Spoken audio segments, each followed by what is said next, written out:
জুবিন গাৰ্গৰ সমাধিস্থলীত কোনোদিনে নঘটাৰ এটা ঘটনাৰ সংঘটিত হৈছে। কেৱল অসমতে নহয়, সমগ্ৰ বিশ্ববাসীয়ে এতিয়া আচৰিত হৈ পৰিছে।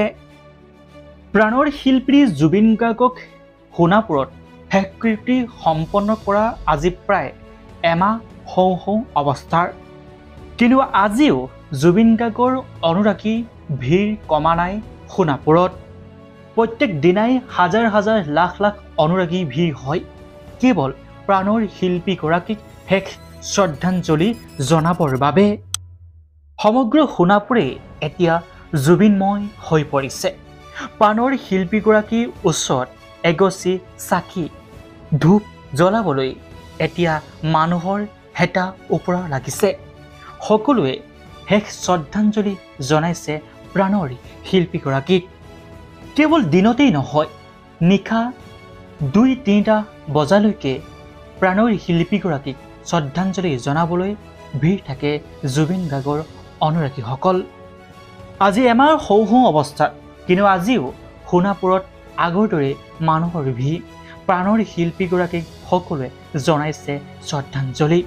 কিন্তু এনে কি ঘটনাৰ সংঘটিত হ'ল সোণাপুৰত, যাৰ বাবে কেৱল অসমতে নহয়, এতিয়া সমগ্ৰ বিশ্ববাসীতে চৰ্চাৰ কেন্দ্ৰবিন্দু হৈ পৰিছে। যিটো সময়ত সমগ্ৰ বিশ্বৰ লগতে অসমতো ধৰ্মক লৈ বিভাজন হৈছিল। কোনোবাই যদি কয় হিন্দু, আন কোনোবাই যদি কয় মুছলমান, আন কোনোবাই যদি খ্ৰীষ্টিয়ান।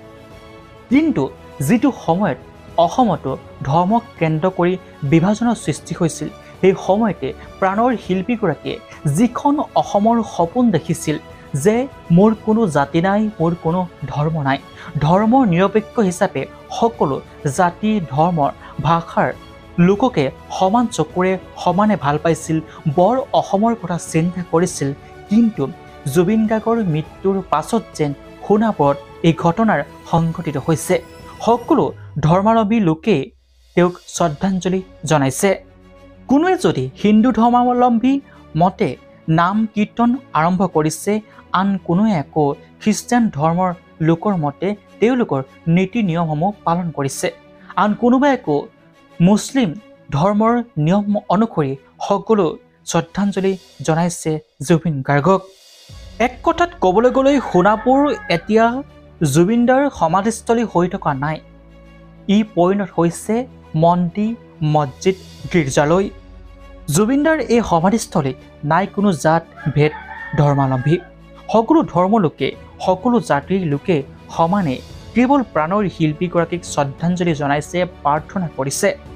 সকলোৱে নিজৰ ধৰ্ম অনুসৰি নীতি নিয়মেৰে জুবিনদাক বিদায় জনাইছে, জুবিনদাৰ আত্মাৰ সদ্গতিৰ কাৰণে ঈশ্বৰক প্ৰাৰ্থনা কৰিছে।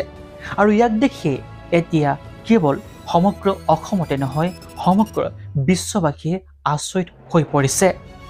কিয় এজন শিল্পীক সকলো ধৰ্মাৱলম্বী জাতিভেদ অনুসৰিয়ে সকলো লোকে সমানে ভাল পাই নিজৰ ৰীতি নীতি পৰম্পৰাই শেষ শ্ৰদ্ধাঞ্জলি জ্ঞাপন কৰিছে। আজি সমগ্ৰ বিশ্ববাসীয়ে আচৰিত হৈ পৰিছে।